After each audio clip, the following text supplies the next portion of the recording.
भगवान के सामने अब प्रसंग चल रहा है कि ये जो काल कौन है और ब्रह्मा विष्णु महेश की क्या जन्म मृत्यु होती है। अब ब्रह्मा जी, श्री विष्णु जी, श्री शिव जी की जानकारी हमें उनकी जीवनी से हुई है और इन महापुरुषों की जीवनी कहाँ वर्णित है? पुराणों में।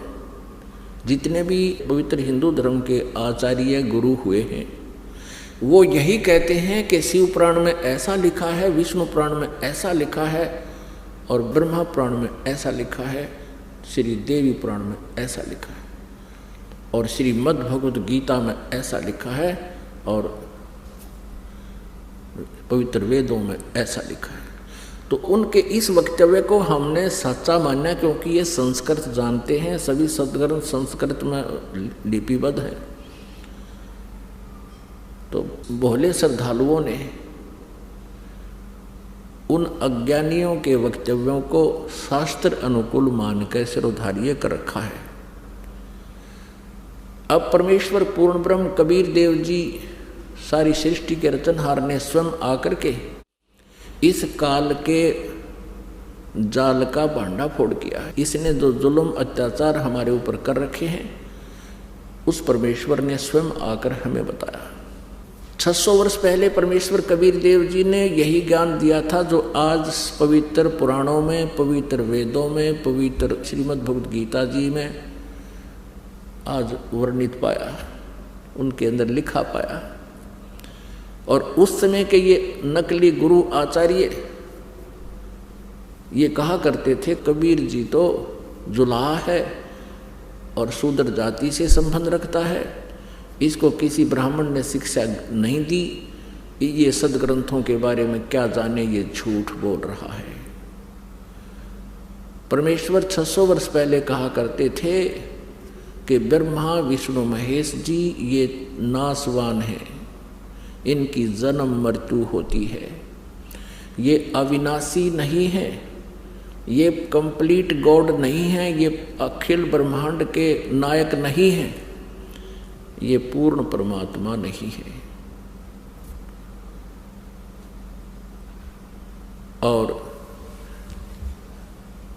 इनकी साधना करने वाले संकटों से मुक्त नहीं हो सकते।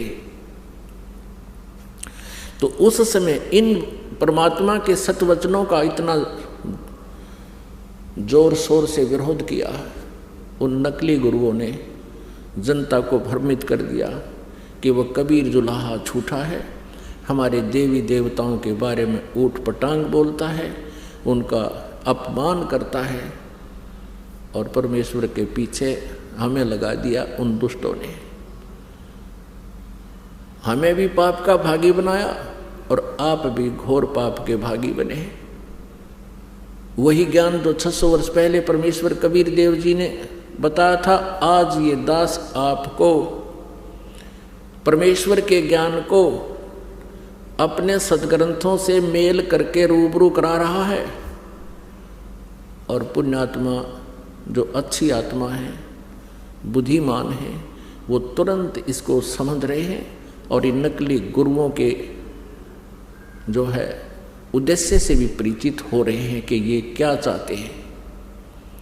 इनका उद्देश्य सदा ये रहा है कि हम जनता को सच्चाई से दूर रखें ताकि इनके ये रोजी रोटी बनी रहे, इनका आचार्य पद सुरक्षित रहे, इनका गुरु पद सुरक्षित रहे और इनको जनता के कल्याण से कोई लेन देन नहीं। यदि ये सत्य में वास्तव में जनता के हितैषी हैं, ये गुरु नकली और ये महंत अपना जीवन नष्ट कर रहे हैं, अगर ये हितैषी हैं तो इस ज्ञान को समझे और गहराई से सोचे तुम क्या कर रहे हो, क्या करना चाहिए था, तुम कितने दोषी हो भगवान के, और स्वीकार करें, सरेंडर करें इस ज्ञान के सामने कि हमारे पास ज्ञान नहीं है, नहीं तो आओ मैदान में और प्रमाणित करो अपने ज्ञान को किसी सदग्रंथ के साथ से। अब यह आध्यात्मिक ज्ञान चर्चा एक प्रोग्राम स्पॉन्सर करवाया जा रहा है भक्तों के द्वारा। अब इसमें देखते हैं कितने लोग आते हैं। यदि ये हितैषी है जनता के तो आएंगे और अपने विचार व्यक्त करेंगे, और साथ में फिर दास भी अपना टिप्पणी करेगा, विचार देगा। अब जिसको अच्छा लगेगा पुण्यात्मा स्वीकार कर लेंगी, ये भ्रमित ना रहेंगी। अपनी अपनी कह रहे हैं, लोक वेद सुना रहे हैं, तो वो लोक वेद अब पता चल जाएगा। जो सदग्रंथों से मेल खाता है वो ज्ञान तत्व ज्ञान है, और जो सदग्रंथों से शास्त्रों से बाहर है, आउट ऑफ सिलेबस उनके विचार हैं, तो वो तत्व ज्ञान नहीं, वो कोरा अज्ञान है। अब आपके समक्ष ये रूबरू करते हैं कि श्री ब्रह्मा जी, श्री विष्णु जी, श्री शिव जी नासवान हैं, इनकी जन्म मृत्यु होती है, इनके माता पिता हैं। ये देखिएगा श्री मद देवी भागवत, गीता प्रेस गोरखपुर, और ये कहाँ से प्रकाशित है? संपादक हैं हनुमान प्रसाद पोदार, चिमनलाल गोस्वामी, गीता प्रेस गोरखपुर से प्रकाशित है। इसके तीसरे स्कंद में प्रश्न नंबर 123 पर भगवान विष्णु जी स्वयं स्वीकार कर रहे हैं। विष्णु जी कहो तो श्री कृष्ण जी कहो, तुम शुद्ध स्वरूपा हो, यह सारा संसार तुम ही से उद्भासित हो रहा है।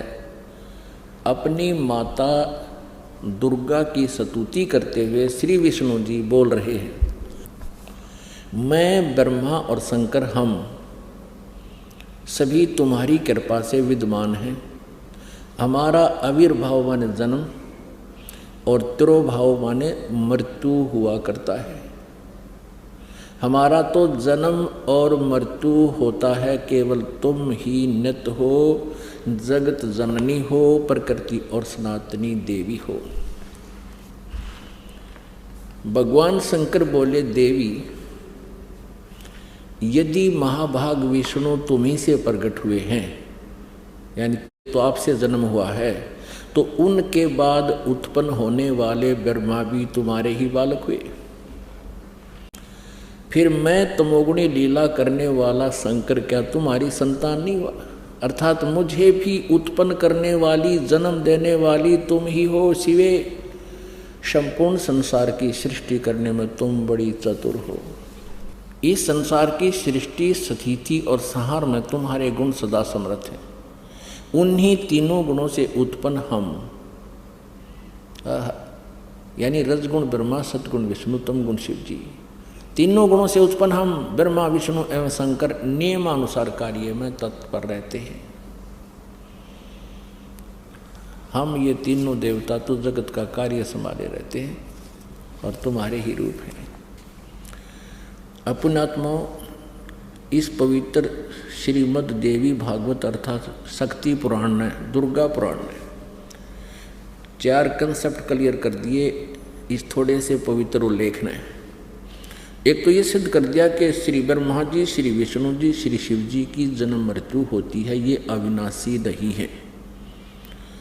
दूसरा ये कंसेप्ट सिद्ध कर दिया कि ये दुर्गा इनकी माता है। दूसरा कंसेप्ट ये क्लियर हो गया कि दुर्गा श्री ब्रह्मा जी, श्री विष्णु जी, श्री शिव जी की जन्मदात्री